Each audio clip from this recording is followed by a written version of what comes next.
All right, so this presentation, the title is Half a Lie. It's choosing the right authentication strategy. Right. So the thing that I've pretty much come to learn as a developer is that there are very many ways to accomplish a task. There's a right solution for a specific situation, and there's plenty of wrong ways. So the thing that I want to say before I start is that I'm an expert on authentication. I've been signing into websites since I was a child. So feel free to ask me. I mean, I know there's a username, which is that thing that you put into a form, and password, which is a bunch of asterisks. At least that's what I type. That's my password, asterisk. So anyway, the goal is to pretty much go over like the options that you have available to you and their pros and cons. When is the right time to use one solution over another? When is it the wrong time? And I'm going to touch on basic authentication and by the end of it get into multi-factor authentication, which is adding multiple layers of authentication to just be more secure, which is, I'll get into that a little bit more. So before I get into that, what I want to talk about is authentication versus authorization. So there's a very big distinction. It's like comparing apples to oranges. They're both something that are very closely related to each other, but they're not the same thing. So with that, authentication verifies who you are. When you authenticate to a service, you're identifying yourself. My name is Gabriel. I would like to sign into the service. This is me. Here's my identification. You're identifying that user. And authorization is verifying what you can do, getting into things like access control. Can you do this? Once you've identified and the system knows who you are, is when you start getting to authorization. Being able to say, I own this project, I can edit the users that are attached to it, I can assign tasks. Saying who can do what and when. That's authorization. So I want to talk about different ways authentication is done. And one of those is by verifying something that you have. So in this case, the photo I chose was a room key for a hotel room. It could be your car keys. It's something that you have. It's in your possession, and the only way that you can spoof it is to make a copy, break the lock, or steal it. And then the other thing is something you are. Things like biometric authentication, your fingerprint, your iris, retinal, voice recognition, facial recognition. Identifying you as a person, an identity as far as something that isn't easily reproducible and has more of a genetic basis behind it as far as verifying and identifying the user. And finally, something that you know. In this case, the clever use of using a sticky note to put your password on your laptop so you don't forget.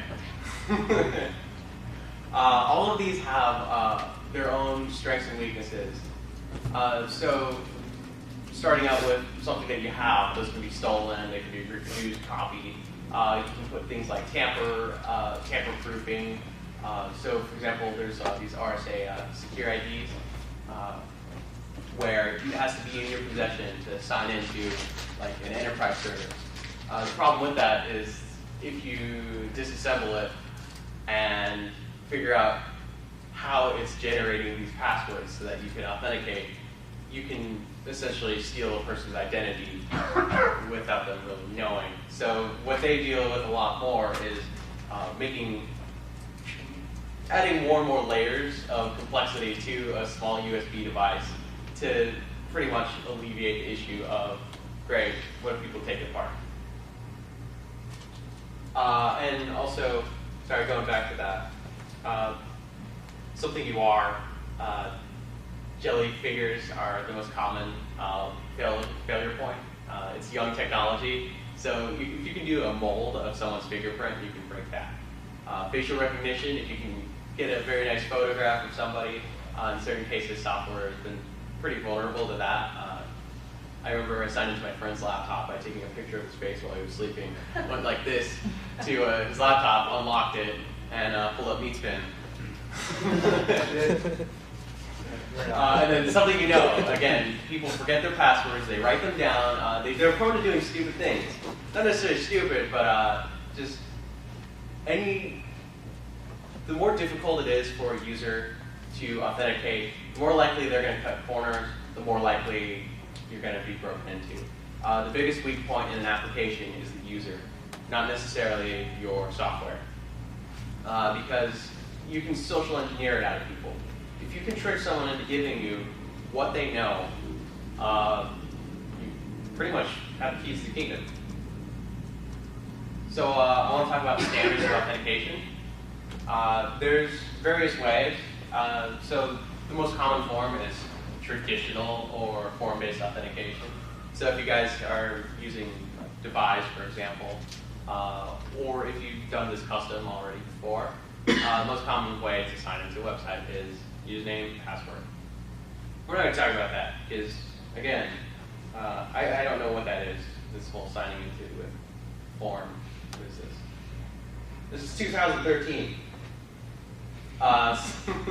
So OAuth, if you guys have signed in and just like Facebook Connect or Twitter authentication or stuff like that, you've probably seen this a bunch of times. You hit a service, you say, all right, connect with Facebook. Takes you to Facebook, has you sign in if you aren't already, and then says, would you like to allow this application? These are the three things it's requesting, this is what it's going to do, allow or deny. That is OAuth at its core, is authenticating to an external service, and most commonly it's used for single sign-on. It helps your users because if they already have a service, like Facebook or Twitter, they can sign in with that, they don't have to remember another password. The problem is you are leaving the security of your application in the hands of a third party. So in like banking situations and more like cases where you need to be PCI compliant, I don't recommend it. If it's community and you're going to be using their data anyway, like for example, if you're making an application that pulls down their photos and does something fun with them, this is the way to go. If you're going to be using the data from a service that users are authenticating with, OAuth is the common way. The other problem though with OAuth is that there's like 3 different versions that are all competing with each other. The guy who wrote OAuth 1.0 went on to create OAuth 2.0, left, like pretty much bailed. He's like, okay, this isn't working out, bye guys. And then there was OAuth 1.0a, which isn't an official standard, but is still used in a lot of different scenarios. There's a lot of differences in the workflow, but primarily, without getting too complicated, OAuth 2.0 is the shit. Because the problem is with the first version of OAuth, what would happen is you go authenticate with an app. Let's say if you're making a mobile application or a desktop application, they authenticate. The problem is that there's no way to get back to your application because it requires URL. It'll time out after like 5 minutes or something. If you like need to do stuff. It's kind of use more slides or talk less. Flip back and forth between slides. All right. So the other problem is privacy concerns. I personally don't like signing into other services unless I know it's going to be doing something useful with my data and I know exactly what it's doing. Facebook's gotten better with this more recently by actually explaining to you what it is that an application is requesting, what they're going to do, and requiring those good descriptions of, we need your photo, we need a list of all of your friends so that we can put hit this on them. So yeah, privacy concerns, but also if you go like OAuth happy and you're like, all right, we're going to allow GitHub and Twitter and Facebook, we're going to allow everything. Well then the problem is I sign up for your service, I come back a week later, a month later, a year later, and I'm like, I think I picked Twitter. No, I picked Facebook, now I have 2 accounts. And also, that's a massive pain in the ass. Deduping, merging accounts in a Rails application. Ask me about that at PT. I may or may not want to talk about it. You may have to buy me a beer. So there's another solution, and that's called OpenID. So OpenID you've probably seen if you've been on Stack Overflow. Stack Exchange offers OpenID. There's things like My OpenID. OpenID is pretty awesome. It's also a pain in the ass as well, because it requires multiple layers of encryption and signatures and verification, and it requires a little bit more in terms of getting that set up in a Rails application or any other application. But the nice thing is that it's decentralized. Anybody can be a provider. If you wanted to go and just make your own domain in OpenID, you could do that in about 5 minutes. Very straightforward, very easy, and it also has a couple of shortcomings with that. One of those problems with OpenID that people are worried about but not necessarily concerned about, there's been like some solutions, is that what if your provider goes down or offline? You can't sign in anything. And so the way to solve that is to get another OpenID and link the two identities together. It's like, that's great, but now I have two OpenIDs. I thought I was supposed to have one identity to rule them all. And then the other question is anonymity. Is if I'm creating multiple identities, linking them together, signing into multiple services with the same identity, how do I remain anonymous? What if I want to have a separate account on another service, but I don't necessarily want to identify myself as Gabriel Evans from Twitter, but then sign into Last.fm and identify myself as Gabriel Evans, who's also on Twitter?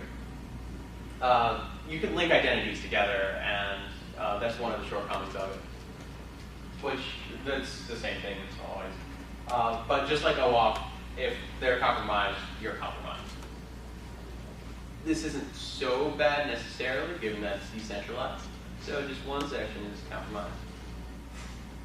Again?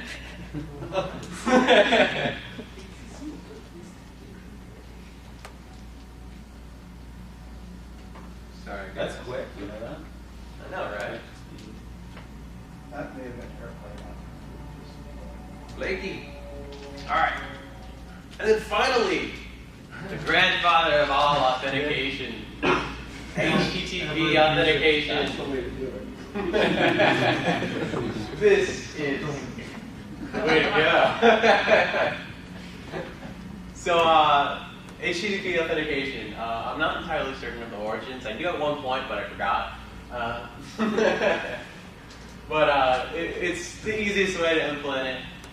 It's supported by everything. It takes like 5 minutes. You can generate, like, if, let's say you're using Apache or Nginx, you can generate a configuration, like 30 seconds, drop it on a server, and bam, you've got password protection.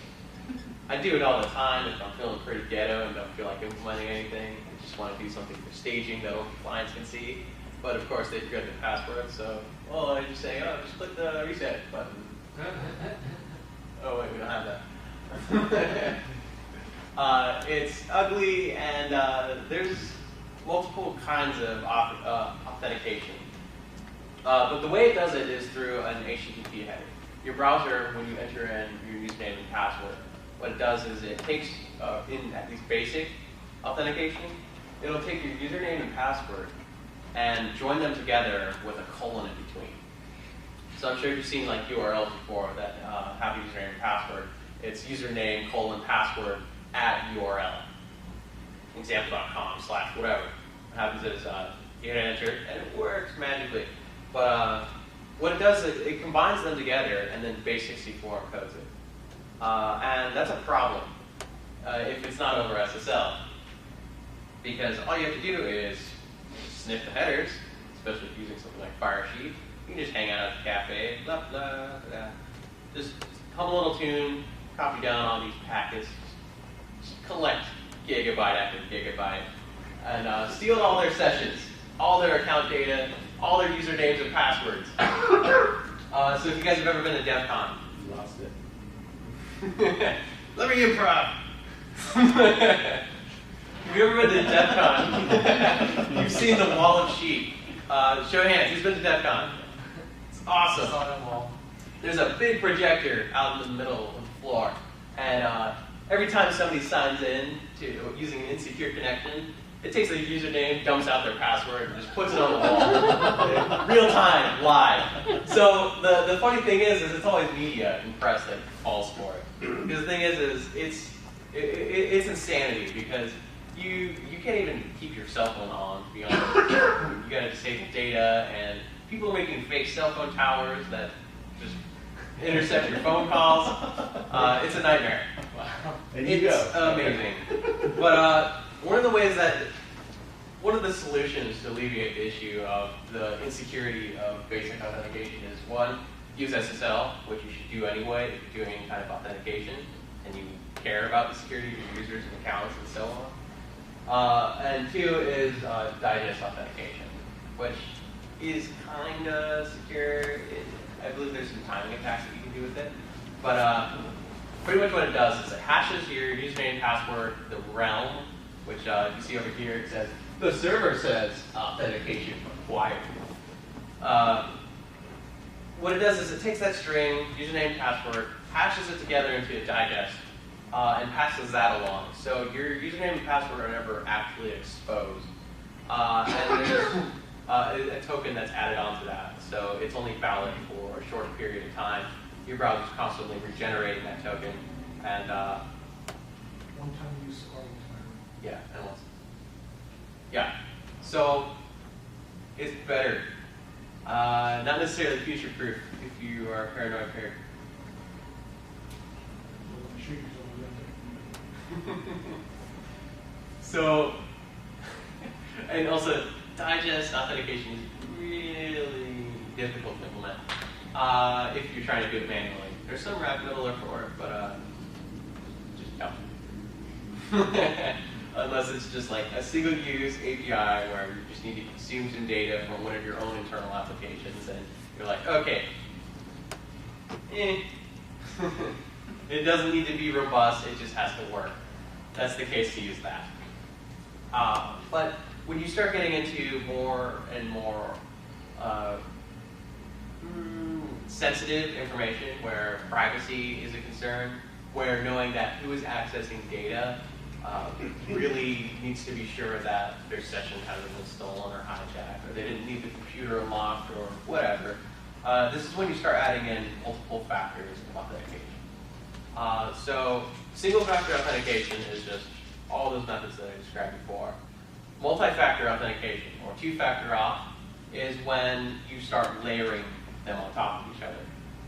So let's say, well actually no, Facebook's been doing this for a while now, and one of those, and as well as Google, one of those things that it does is being able to say, when I sign into this account and my computer isn't recognized, send me a text message with a PIN, make me type it in so that I can verify with a second factor, yes, this is me.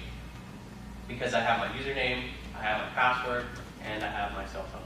So I'm verifying something that I know, my password, and something that I have, my phone. So by doing that, you can increase, you can say more definitely, yes, this is the same person. So another one is, if I'm, let's say a banking application, I want to access somebody's customer's records. What you would want to do in that case is verify yet again. It's flaky. Yet again. Disconnected. Maybe it's because I'm not plugged in. Is that okay? Despite choose never know. I'm not using it anymore. What now? Alright. So, getting into the different factors of authentication. So, SMS One-Time Passwords, or OTPs. They suck. Because the thing is they have one massive vulnerability. If I want to sign into your Facebook and I already know your new username and password, you're probably a very close friend, or I know quite a bit about you. And when you get that text message, I can just pick your phone and read it off your home screen. Because chances are, when you get a text message, the text is available readily. But the nice thing is that everybody has a cell phone. They don't, screw them. So everybody, and it's one of like the easiest, like there's no learning gap really. It's just send a text message to this number, or we'll send you a text message, you give us a PIN, great, you're paired. This is your cell phone. Anytime you want to sign in and we need to validate again who you are, we'll just send you a text message with a PIN number, you enter it in, okay, done. But yes, then there's biometric authentication. So fingerprints, retinal. I would love to see DNA scanning. That'd be amazing. That'd be insanity. But yeah, facial recognition or a signature. I have not seen a signature, but apparently that is available on the market. But so in theory, it identifies an individual and cannot be replicated. But again, always proven wrong. So the problem with it is that it's expensive, difficult to implement, young, and oftentimes easy to exploit. To elaborate a little bit more on that, the thing with authentication and security of an application is that you want to make it so difficult for an attacker that they give up. But at the same time, you don't want to make it so complex that you don't want to maintain it. So when you start adding in multiple factors, different layers, and you start doing things like encryption of data, for example, like data at rest, when you start storing credit cards and other information like that, it's very easy to shoot yourself in the foot.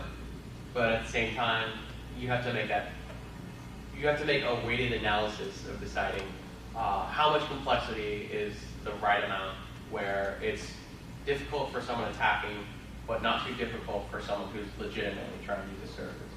So, for example, hashing algorithms, like bcrypt, what they do is they focus on hashing a password so many times that it's infeasible to brute force it. But at the same time, you don't have users sitting on your site waiting for a yes or no on whether or not they can sign in.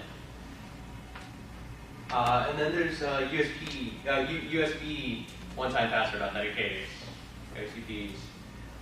So these are things like RSA Secure IDs, YubiKey. There's a bunch of other solutions as well. And what this consists of doing is, again, something you have in your possession. You would plug it into your computer, and anytime that you had a case where you needed to enter in the special PIN, you would just tap your finger on that little Y, and it would just paste the current code into the form. So this is a lot faster. You don't have to worry about copying, pasting, remembering numbers, or anything like that. And it's something you can keep on keychain. This is typically used for more enterprise stuff because the problem is they cost money. While they are quite common in the enterprise industry, end users don't really have them unless they're really paranoid. But yeah, they're small, easy to lose. And finally, shameless plug for LaunchKey. LaunchKey is awesome. Biggest tech company. So it supports many factors of authentication. So what happens is you get a push notification when you want to do when you want to authenticate a user, and you swipe it. It unlocks your phone, asks you, okay, what's your PIN, or you can ask it to use a combo lock for a pattern, which is a lot more complicated. You can also lock your device to a specific location, saying, I can only sign into the service if I'm on the corner of Fremont and 8th Street. Or, let's say like, you can only access these services within the office. I need to be on site to use this. Or you can use a device factor authentication and say, okay, well, I have this Bluetooth watch. I can only sign in if I have the watch, I'm in the office, and it's a Tuesday morning and it's partially sunny. Okay, maybe not that, but pretty much that. It works through OpenID, OAuth, and it has its own implementations as well.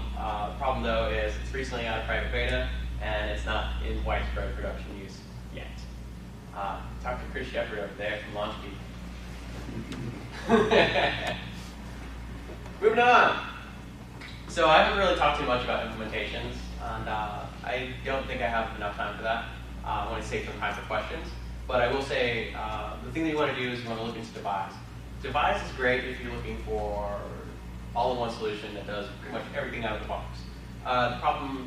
The benefit is that there's tons of support, tons of documentation, but it can be a little too much, including everything with contingency.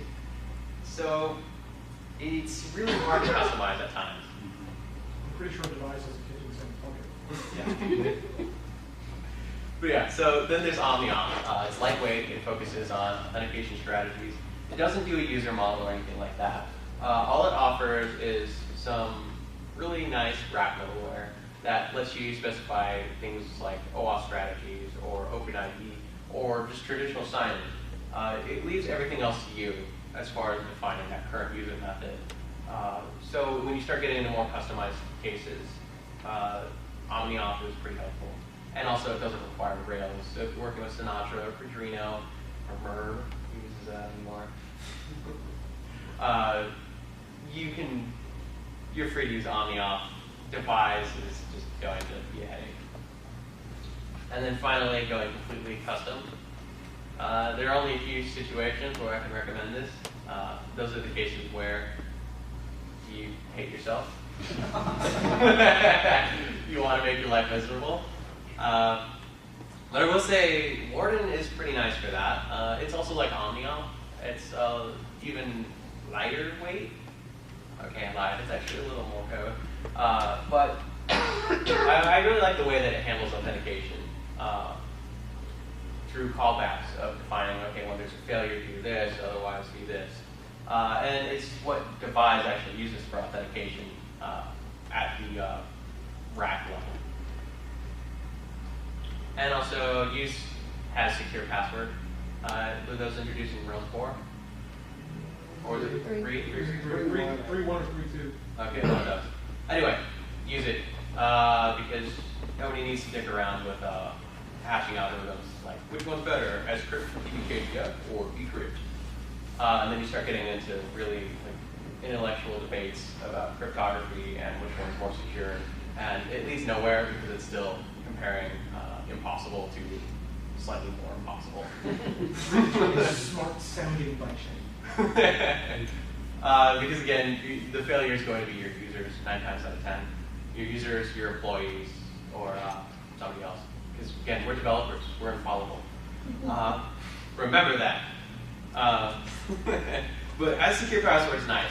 It offers that model level helpers for Devise. But it offers the same thing that Devise offers without all the crap of like user mailers, welcome emails, reset tokens, other stuff like that. All it gives you is 3 methods: authenticate, password, password confirmation, and a couple validations to say, okay, does the password confirmation match the password? And just patch it. And from there, you're good. And I think that's all you should worry about. Questions? Which one should I use? What do you mean? Oh, Wasn't this choosing the right one? yeah, the right one for the right Which situation. one should I use? Latchkey. Yeah, Launchkey. Launchkey's the way to go. Use it. What about sorcery? Sorcery? Yes. I have not looked into that one, no. Yeah. Are any of these type things, would these be PCI compliant, for example? PCI compliance is more on the system. One of the requirements of PCI compliance is that you do have multiple factors of authentication. But in particular, you want to make sure that your passwords are either encrypted or are processed through a one-way hash. But otherwise, there's no rules. It's just a money scene. Right. Well, what I'll say there is the multi-factor requirement for PCI is multi-factor authentication if you need to access the secure financial data that's being processed. It has nothing to do with the person who's making it. Oh, no. Oh, okay, sorry.